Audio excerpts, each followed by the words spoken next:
Electric stored hot water system. Expansion tank. Pressure relief valve.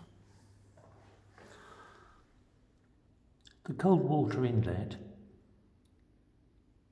is let into the system. The cold water feed has a reduction valve on it to reduce the pressure of the water.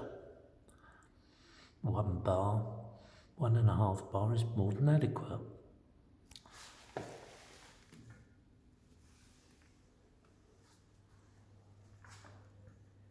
It's insulated and feeds into the electric hot water, stored hot water. The polished copper pipe is the hot water from the heater. This is a pressure relief valve in case the system becomes overpressurized.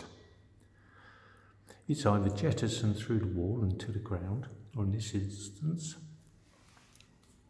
to the waste pipe. Also teed into the hot water pipe is an expansion vessel to accommodate the expansion of the hot water and the variations in its temperature. Beside it is a fused isolating switch that feeds the electric to the heater.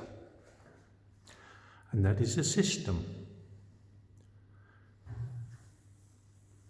Cold inlet pressure reducing valve, hot water outlet, the emergency should you need it, pressure relief valve, and the expansion tank, about 150 ml, 6 inches high. Then the hot water goes directly to your taps.